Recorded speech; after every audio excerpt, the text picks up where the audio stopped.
കഥ രചിച്ചിരിക്കുന്നത് ഹെബൻ story teller. ശബ്ദം നിഹാരിക. അധ്യായം 1. അദൃശ്യനായ കള്ളൻ. നഗരത്തിലെ ഏറ്റവും വലിയ രത്നവ്യാപാരിയായ ആനന്ദ് വർമ്മയുടെ ആഡംബര ബംഗ്ലാവ് പുലർച്ചെ 4 മണിയോടെ ഒരു വൻ ശബ്ദത്തിൽ ഉണർന്നു. പക്ഷേ അതൊരു സ്ഫോടനത്തിന്റെയോ വാതിൽ തകർക്കുന്നതിന്റെയോ ശബ്ദമായിരുന്നില്ല, മറിച്ച് ആനന്ദ് വർമ്മയുടെ നിലവിളിയായിരുന്നു. കോടികൾ വിലമതിക്കുന്ന നീലജ്വാല എന്ന അത്യപൂർവ രത്നം ലോക്കറിൽ നിന്ന് അപ്രത്യക്ഷമായിരിക്കുന്നു. പോലീസ് സംഘം മിനിറ്റുകൾക്കുള്ളിൽ സ്ഥലത്തെത്തി. അതൊരു സാധാരണ മോഷണക്കേസായിരുന്നില്ല. അതിശക്തമായ സുരക്ഷാ സംവിധാനങ്ങൾ, അനേകം CCTV ക്യാമറകൾ, അലാറം സിസ്റ്റങ്ങൾ എല്ലാം പ്രവർത്തനക്ഷമമായിരുന്നു. ഒരു ജനൽ പോലും തകർന്നിട്ടില്ല. വാതിലുകൾക്ക് ബലപ്രയോഗം നടന്നതിന്റെ യാതൊരു അടയാളങ്ങളുമില്ല. ഒരു താക്കോൽ ഉപയോഗിച്ച് തുറന്നതുപോലെയാണ് മോഷണം നടന്നത്. പോലീസിലെ വിദഗ്ധർക്ക് പോലും ഒരു തുമ്പും കിട്ടാതെ തലകുനിച്ചു നിന്നു. അസിസ്റ്റന്റ് കമ്മീഷണർ രാഹുൽ ദേവ് വരുമ്പോൾ ഒരുപക്ഷെ എന്തെങ്കിലും വഴിതെളിയും. ഡ്യൂട്ടിയിലുണ്ടായിരുന്ന SI സുനിതയുടെ വാക്കുകളിൽ പ്രതീക്ഷയുണ്ടായിരുന്നു. മണിക്കൂറുകൾക്കകം രാഹുൽ ദേവ് സ്ഥലത്തെത്തി. അയാളുടെ കണ്ണുകൾ മുറിയുടെ ഓരോ കോണിലേക്കും പാഞ്ഞു. ഷെർലോക്ക് ഹോംസിനെ ഓർമ്മിപ്പിക്കുന്ന തരത്തിൽ ഒരു ചെറിയ കാര്യത്തിൽ പോലും അയാൾക്ക് സംശയങ്ങളുണ്ടായിരുന്നില്ല. ചുറ്റും നോക്കി കാര്യങ്ങൾ വിലയിരുത്തുന്നതിന് മുൻപ് തന്നെ ബംഗ്ലാവിന്റെ സുരക്ഷാ രേഖകളും CCTV ദൃശ്യങ്ങളും അയാൾ ആവശ്യപ്പെട്ടു. വീടിന്റെ ഒരു ഭാഗത്തും ബലപ്രയോഗം നടന്നതിന്റെ അടയാളങ്ങളില്ല സർ. ജനലുകളോ വാതിലുകളോ തകർന്നിട്ടില്ല.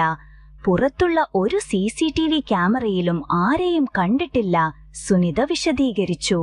രാഹുൽ CCTV ദൃശ്യങ്ങൾ വീണ്ടും പരിശോധിച്ചു. രാത്രി 11:45 ഒരു പൂച്ച ഗേറ്റിനടുത്തുകൂടി പോകുന്നു. പുലർച്ചെ 3:15 ഒരു നായ വീടിന്റെ പരിസരത്ത് നിന്ന് ഓടിമറയുന്നു. അത്രമാത്രം. ഈ പൂച്ചയും നായയും കള്ളന്മാരാകാൻ സാധ്യതയില്ലല്ലോ, രാഹുൽ ചിന്തിച്ചു. അയാൾ ലോക്കർ റൂമിലേക്ക് നടന്നു.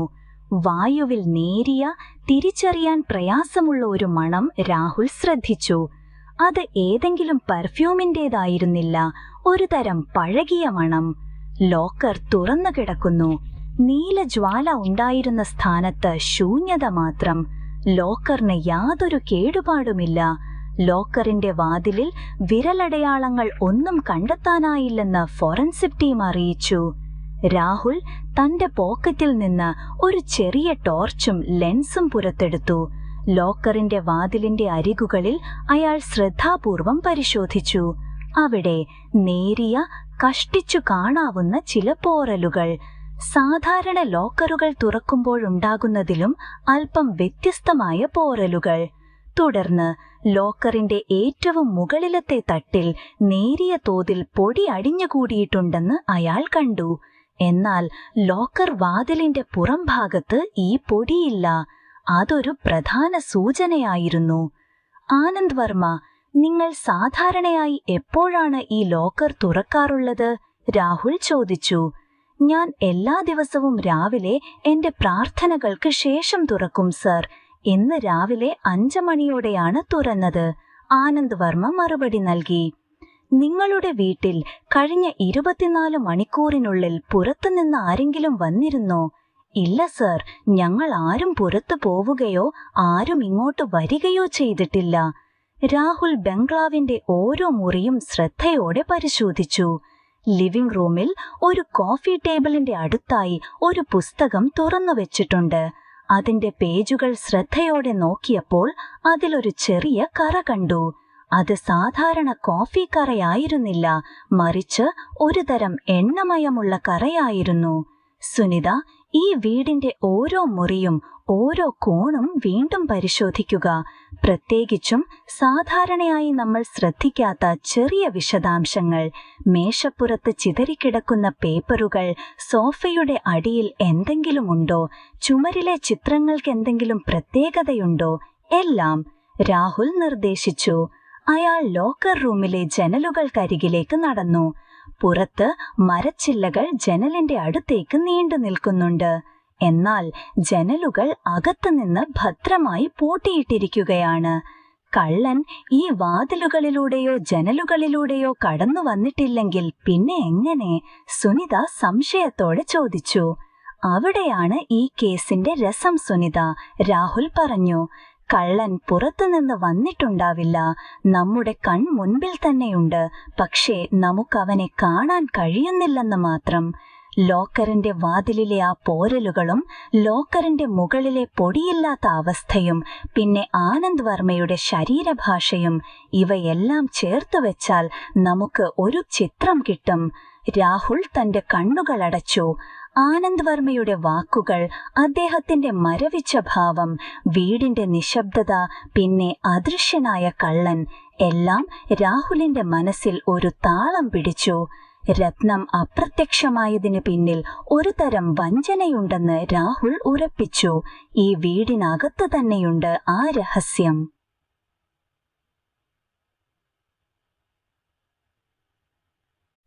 2. സംശയത്തിന്റെ നിഴലുകൾ. രാഹുൽ കണ്ണുകൾ തുറന്നു. സുനിത, ആനന്ദ് വർമ്മയെയും അദ്ദേഹത്തിന്റെ വീട്ടിലുള്ള എല്ലാവരെയും ഒരുമിച്ച് കാണണം, അയാൾ പറഞ്ഞു. അവർക്കറിയില്ല, പക്ഷേ ഈ വീട്ടിൽ നിന്ന് രത്നം പുറത്തു പോയിട്ടില്ല. ആനന്ദ് വർമ്മയും ഭാര്യ മീരയും അവരുടെ മകൻ ആദർശും കൂടാതെ വീട്ടിലെ ജോലിക്കാരായ 2 പേരും ലിവിംഗ് റൂമിൽ ഒത്തുകൂടി. എല്ലാവരുടെയും മുഖത്ത് പരിഭ്രമവും സങ്കടവും നിഴലിച്ചു നിന്നു. നീലജ്വാല എവിടെ പോയി എന്നെനിക്കറിയാം, രാഹുൽ ശാന്തനായി പറഞ്ഞു. എല്ലാവരും ഞെട്ടി രാഹുലിനെ നോക്കി. ആനന്ദ് വർമ്മയുടെ മുഖത്ത് ഒരു തരം ഭയവും അമ്പരപ്പും തെളിഞ്ഞു. എനിക്കറിയാം, ഇത് കേൾക്കുമ്പോൾ നിങ്ങൾ ഞെട്ടും, രാഹുൽ തുടർന്നു. പക്ഷേ ഈ മോഷണം പുറത്തുനിന്നുള്ള ഒരാൾ ചെയ്തതല്ല, അത് ഈ വീട്ടിൽ നിന്ന് തന്നെയാണ് നടന്നത്. മീര ഞെട്ടിപ്പിടഞ്ഞ് എഴുന്നേറ്റു. എന്താണ് നിങ്ങൾ പറയുന്നത് സാർ?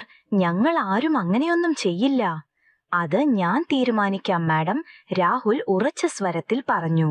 നീലജ്വാല സൂക്ഷിച്ചിരുന്ന ലോക്കറിന് യാതൊരു കേടുപാടുമില്ല.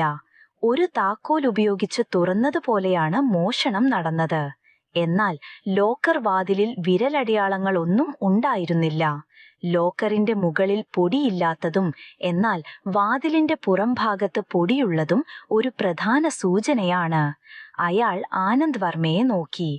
ആനന്ദ് വർമ്മ, നിങ്ങൾ എന്നും രാവിലെ പ്രാർത്ഥനകൾക്ക് ശേഷം ലോക്കർ തുറക്കാറുണ്ടെന്ന് പറഞ്ഞു. അപ്പോൾ ആ ഭാഗത്ത് പൊടിയുണ്ടാകാൻ സാധ്യതയില്ല. എന്നാൽ ലോക്കറിന്റെ മുകളിൽ പൊടിയില്ലാത്തത് എന്തുകൊണ്ടായിരിക്കും? ആനന്ദ് വർമ്മയുടെ മുഖം വിളറി വെളുത്തു. അയാൾക്ക് മറുപടി പറയാൻ കഴിഞ്ഞില്ല. ഈ വീട്ടിൽ കഴിഞ്ഞ 24 മണിക്കൂറിനുള്ളിൽ പുറത്തുനിന്ന് ആരും വന്നിട്ടില്ലെന്നും നിങ്ങൾ പറഞ്ഞു, രാഹുൽ ഓർമ്മിപ്പിച്ചു. അപ്പോൾ ലോക്കർ തുറക്കാൻ ഒരു താക്കോൽ ഉപയോഗിച്ചിട്ടുണ്ടെങ്കിൽ ആ താക്കോൽ ഈ വീട്ടിലുള്ള ഒരാളുടെ കൈവശമുണ്ടായിരിക്കണം. അല്ലെങ്കിൽ ആ താക്കോൽ ഉണ്ടാക്കിയ ആളുടെ. രാഹുൽ ഒരു നിമിഷം നിർത്തി. ലോക്കറിന്റെ വാതിലിൽ ഞാൻ കണ്ട ചെറിയ പോരലുകൾ സാധാരണ ഒരു താക്കോൽ ഉപയോഗിക്കുമ്പോൾ ഉണ്ടാകുന്നതല്ല. ഒരു ഡ്യൂപ്ലിക്കേറ്റ് താക്കോൽ ആദ്യമായി ഉപയോഗിക്കുമ്പോൾ ഉണ്ടാകാൻ സാധ്യതയുള്ള പോരലുകളാണത്. എല്ലാവരുടെയും കണ്ണുകൾ പരസ്പരം മാറി. ആദർശ് അസ്വസ്ഥനായി ഇളകിയിരുന്നു. ഈ വീട്ടിലെ ഓരോ മുറിയിലും ഞാൻ പരിശോധിച്ചപ്പോൾ ലിവിംഗ് റൂമിലെ കോഫി ടേബിളിൽ തുറന്നു വെച്ച ഒരു പുസ്തകം കണ്ടു. അതിൽ ഒരു എണ്ണമയമുള്ള കറയുണ്ടായിരുന്നു. അത് സാധാരണ കോഫി കറയല്ല, രാഹുൽ പറഞ്ഞു. ആനന്ദ് വർമ്മ, നിങ്ങൾ ഈ പുസ്തകം വായിക്കാറുണ്ടോ? അത് എന്റെ പുസ്തകമാണ് സാർ, ഞാൻ ഇടയ്ക്ക് വായിക്കാറുണ്ട്, ആനന്ദ് വർമ്മ വിക്കി വിക്കി പറഞ്ഞു. ഈ കറ ആരാണുണ്ടാക്കിയത് എന്ന് നിങ്ങൾക്ക് ഓർമ്മയുണ്ടോ? രാഹുൽ ചോദിച്ചു. ആനന്ദ് വർമ്മ മറുപടി പറയാൻ പ്രയാസപ്പെട്ടു. നീലജ്വാല എവിടെയാണ്? രാഹുൽ പെട്ടെന്ന് ചോദ്യം മാറ്റി. ആരെടുത്തു? ആനന്ദ് വർമ്മ തല താഴ്ത്തി നിന്നു. എനിക്കറിയില്ല സാർ. ആനന്ദ് വർമ്മ, നിങ്ങൾ സത്യം പറയുന്നില്ല. രാഹുലിന്റെ ശബ്ദം കടുത്തു. നിങ്ങൾ ലോക്കർ തുറന്നപ്പോൾ ഒരു പക്ഷേ നീലജ്വാല അവിടെ കണ്ടിട്ടുണ്ടാകില്ല.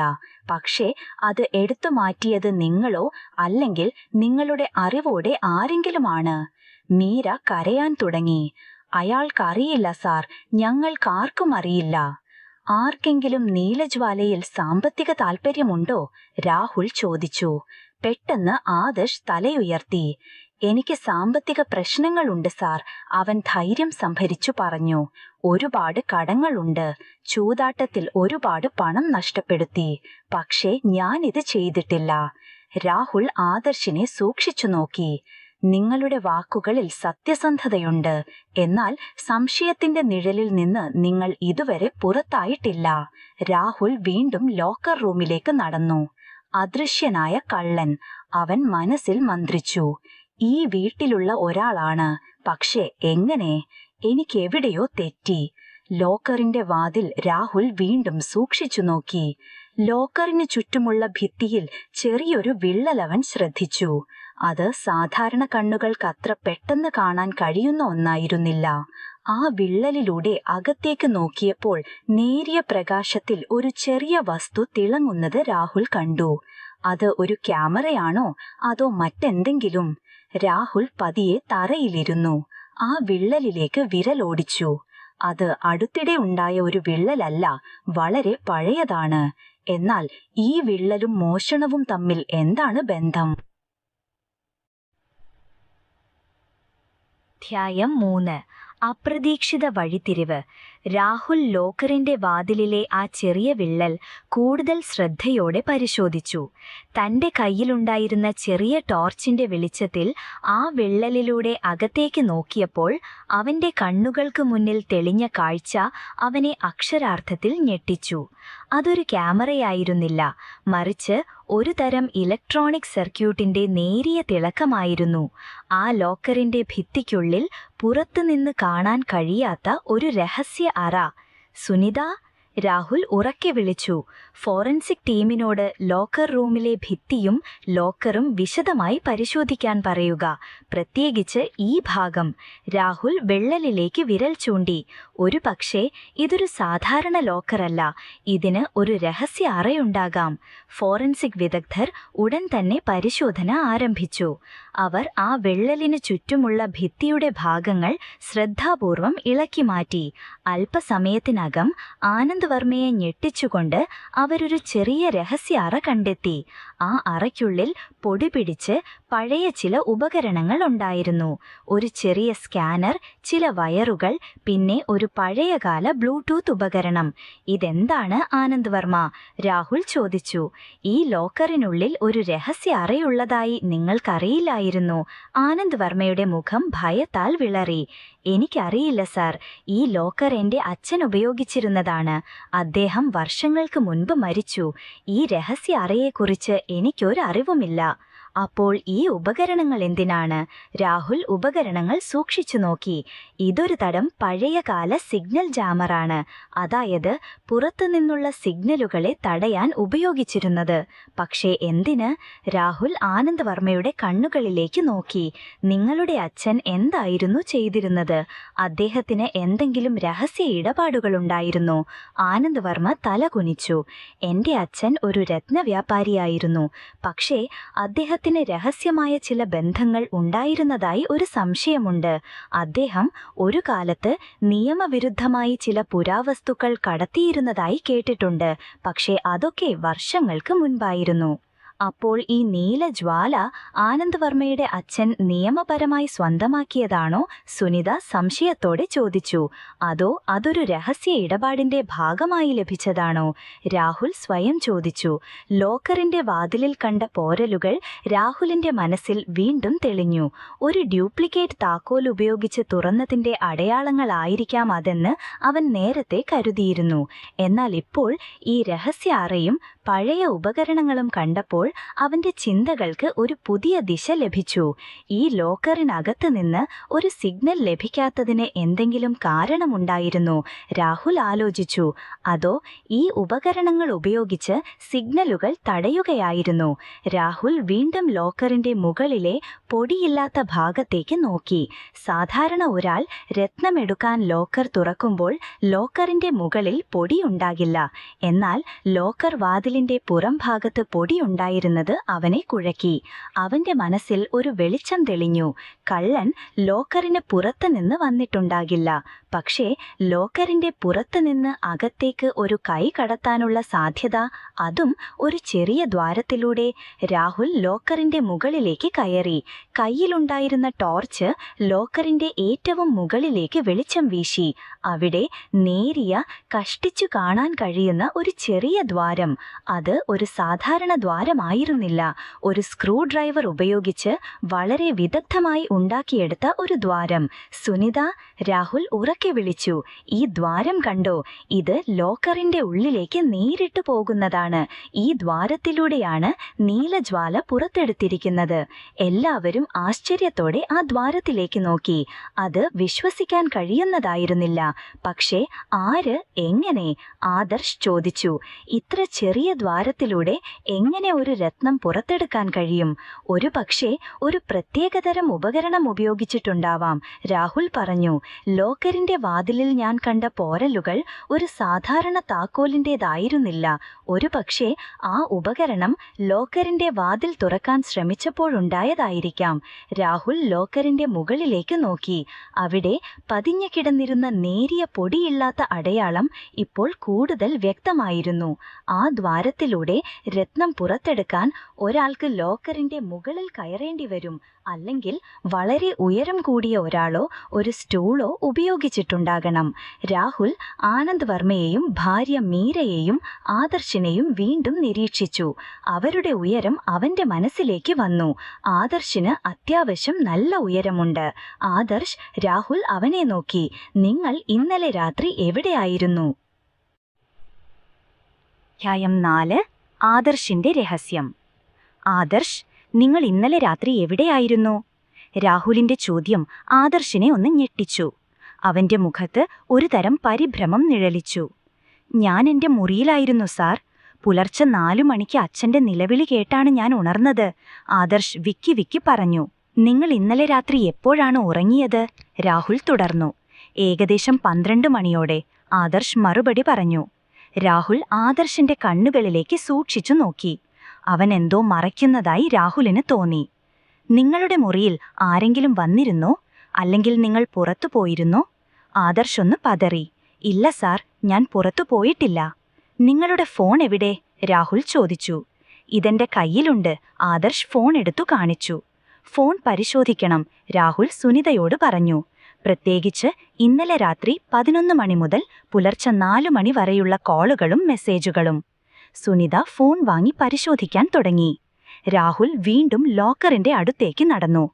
ആ ചെറിയ ദ്വാരത്തിലൂടെ രത്നം പുറത്തെടുക്കണമെങ്കിൽ അതിന് കൃത്യമായ ഒരു ഉപകരണം ആവശ്യമാണ്. അങ്ങനെ ഒരു ഉപകരണം വീട്ടിലുള്ള ഒരാൾക്ക് എങ്ങനെ ലഭിക്കും? അപ്പോഴാണ് രാഹുൽ ലിവിംഗ് റൂമിൽ കണ്ട ആ പുസ്തകത്തിലെ എണ്ണമയമുള്ള കറയെക്കുറിച്ച് വീണ്ടും ഓർമ്മിച്ചത്. സാധാരണ കോഫി കറയല്ലാത്ത ആ എണ്ണമയമുള്ള കറ. അങ്ങനെ ഒരു കറ ഉണ്ടാകണമെങ്കിൽ ഒരുപക്ഷെ അതേതെങ്കിലും യന്ത്രഭാഗങ്ങളിൽ നിന്ന് വന്നിരിക്കണം. ആനന്ദ് വർമ്മ, നിങ്ങൾക്കോ നിങ്ങളുടെ കുടുംബത്തിനോ പഴയ ഉപകരണങ്ങൾ ഉണ്ടാക്കുന്നതിനോ അറ്റകുറ്റപ്പണികൾ നടത്തുന്നതിനോ താൽപ്പര്യമുണ്ടോ? രാഹുൽ ചോദിച്ചു. എന്റെ അച്ഛൻ ഒരു മെക്കാനിക്കായിരുന്നു. ചിലപ്പോൾ പഴയ സാധനങ്ങൾ നന്നാക്കുകയും പുതിയതുണ്ടാക്കുകയും ചെയ്യുമായിരുന്നു, ആനന്ദ് വർമ്മ പറഞ്ഞു.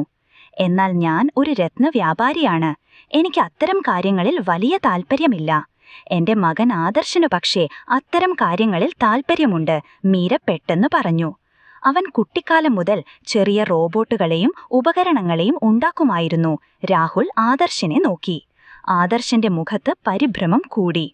ആദർശ്, നിങ്ങൾ ലോക്കർ റൂമിലെ ഈ ദ്വാരം കണ്ടിട്ടുണ്ടോ? രാഹുൽ ചോദിച്ചു. ഇല്ല സാർ, ആദർശ് തലകുലുക്കി. നിങ്ങൾ ഉണ്ടാക്കിയ ഏതെങ്കിലും ഉപകരണം ഈ ലോക്കറിനകത്ത് നിന്ന് നീലജ്വാല എടുക്കാൻ ഉപയോഗിച്ചിട്ടുണ്ടോ? രാഹുലിന്റെ ചോദ്യം നേരിട്ടുള്ളതായിരുന്നു. ആദർശ് നിശബ്ദനായി നിന്നു. അവന്റെ മറുപടിയില്ലായ്മ രാഹുലിന് കൂടുതൽ സംശയമുണ്ടാക്കി. ആദർശ്, നിങ്ങളുടെ മുറി എവിടെയാണ്? രാഹുൽ ചോദിച്ചു. നമുക്കാ മുറി ഒന്ന് പരിശോധിക്കണം. ആദർശ് രാഹുലിനൊപ്പം തന്റെ മുറിയിലേക്ക് നടന്നു. മുറിയിൽ അലങ്കോലമായി കിടന്നിരുന്ന പുസ്തകങ്ങളും പേപ്പറുകളും. ഒരു മേശപ്പുറത്ത് പഴയ ഇലക്ട്രോണിക് ഉപകരണങ്ങളും വയറുകളും ചിതറിക്കിടക്കുന്നു. ഒരു മൂലയിൽ ഒരു 3D പ്രിന്റർ. രാഹുൽ 3D പ്രിന്ററിനടുത്തേക്ക് നടന്നു.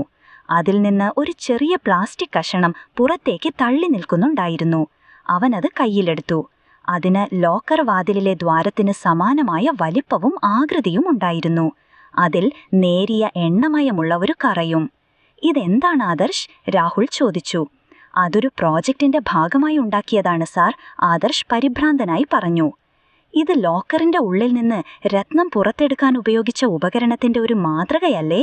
രാഹുൽ ചോദിച്ചു. നിങ്ങളൊരു ഉപകരണം ഉണ്ടാക്കി അത് ലോക്കറിന്റെ മുകളിലെ ദ്വാരത്തിലൂടെ അകത്തേക്ക് കടത്തി നീലജ്വാല പുറത്തെടുക്കാൻ ശ്രമിച്ചു അല്ലേ? ആദർശ് തല താഴ്ത്തി. അവന്റെ കണ്ണുകൾ നിറഞ്ഞു. എനിക്ക് സാമ്പത്തിക ബുദ്ധിമുട്ടുകൾ ഉണ്ടായിരുന്നു സാർ. ഞാൻ ചൂതാട്ടത്തിൽ ഒരുപാട് പണം നഷ്ടപ്പെടുത്തി. അച്ഛനോട് പറയാൻ ധൈര്യമുണ്ടായിരുന്നില്ല.